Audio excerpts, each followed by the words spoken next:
জানিয়ে দিব আন্দোলনের নামে চাঁদাবাজি করলে থানায় সোপর্দের আহ্বান হাসনাতের। কোটা সংস্কার আন্দোলনকে কেন্দ্র করে গড়ে ওঠা প্ল্যাটফর্ম বৈষম্য বিরোধী ছাত্র আন্দোলনের পরিচয়ে চাঁদাবাজি অথবা বিশেষ সুবিধা দাবি করলে তাদের থানায় সোপর্দ করার আহ্বান জানিয়েছে আন্দোলনের সমন্বয়ক হাসনাত আবদুল্লাহ। আজ শনিবার 17 আগস্ট বিকালে রাজধানীর কুর্মিটোলা হাসপাতালে আহতদের পরিদর্শন শেষে তিনি সাংবাদিকদের এ কথা জানান। এ সময় আরেক সমন্বয়ক শারজিজ আলম এবং স্বাস্থ্য অধিদপ্তরের অতিরিক্ত মহাপরিচালক অধ্যাপক ডাক্তার আহমেদুল কবির উপস্থিত ছিলেন।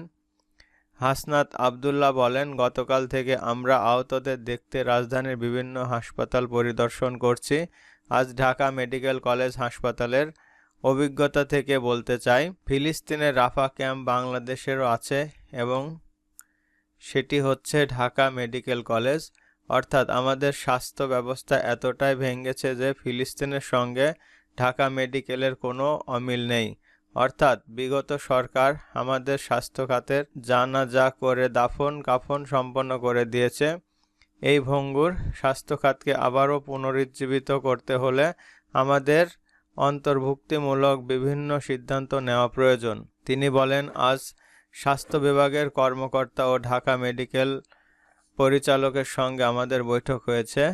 তারা আমাদের আশ্বস্ত করেছেন, যদি লাল ফিতার দৌরাত্ম্য না থাকে, রাজনৈতিক আধিপত্য না থাকে, যদি কোনো ধরনের পলিসি ম্যানিপুলেশন না থাকে, স্বৈরতান্ত্রিক প্রবণতা ও টেন্ডারবাজি না থাকে, তাহলে 90 দিনের মধ্যে এই খাতকে জনমুখী হিসেবে তারা আমাদের উপহার দিতে পারবেন। হাসনাত আবদুল্লাহ বলেন, আমরা বিভিন্ন জায়গায় গিয়ে দেখেছি নাম সর্বস্ব সমন্বয়ক ও সহ-সমন্বয়কের উৎপাত বেড়ে গেছে।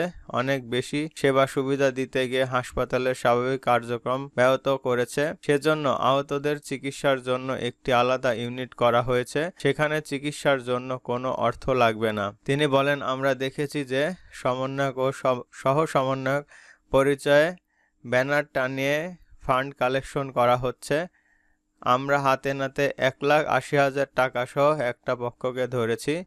আমরা স্পষ্ট করে দিতে চাই, বৈষম্য বিরোধী ছাত্র আন্দোলনে 5 জুন থেকে যখন আন্দোলন শুরু হয়েছে আজ পর্যন্ত আমরা কোনো ধরনের আর্থিক লেনদেনের সঙ্গে সম্পর্কিত না।